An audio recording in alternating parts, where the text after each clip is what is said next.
In the news this week, the Prime Minister says he won't back attempts to legalise assisted suicide.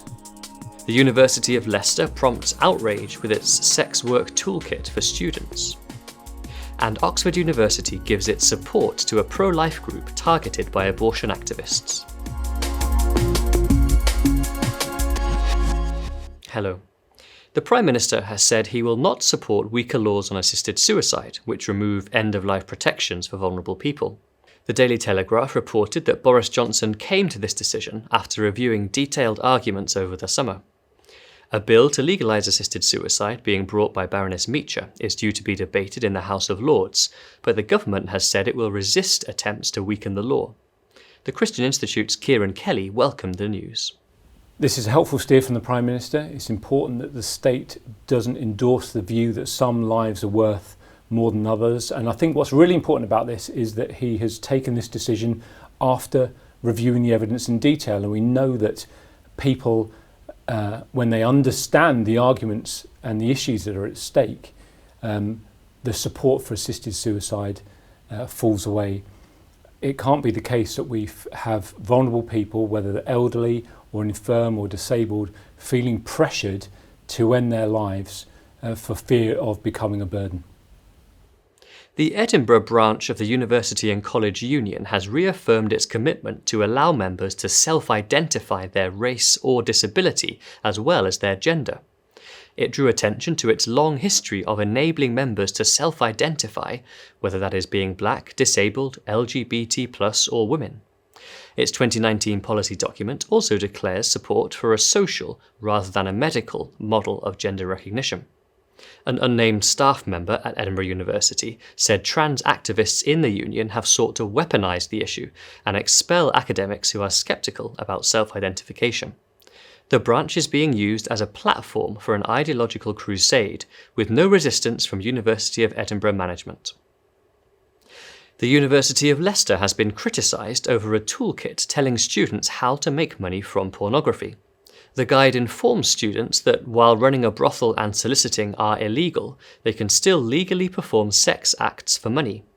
A petition to scrap it has gained over 11,000 signatures, with critics accusing the university of framing prostitution as a normal form of work and implicitly promoting it as a reasonable response to financial difficulty.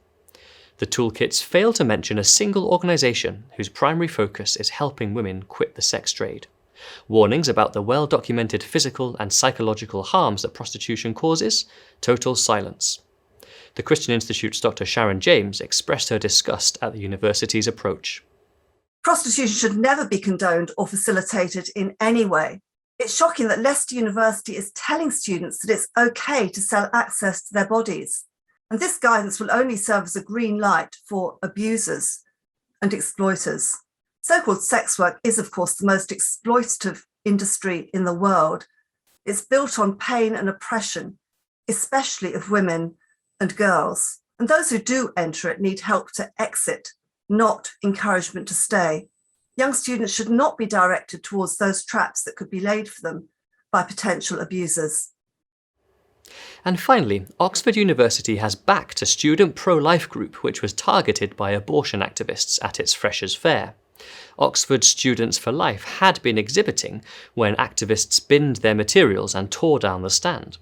When confronted by security, they refused to leave and threatened to cause more damage if the stall was put back. Following the incident, a spokesman said the university supports the right of all our students and student groups to express views of all persuasions within the law.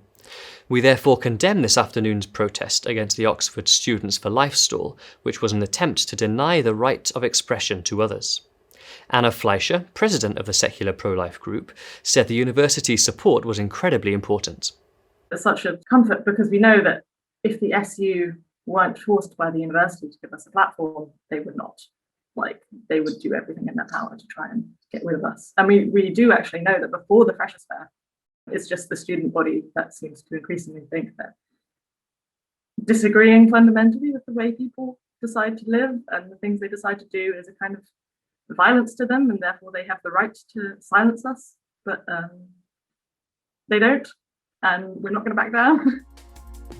Well, that's all for this week. For more information on all of our stories, plus much more, visit our website at christian.org.uk. Until next time, goodbye.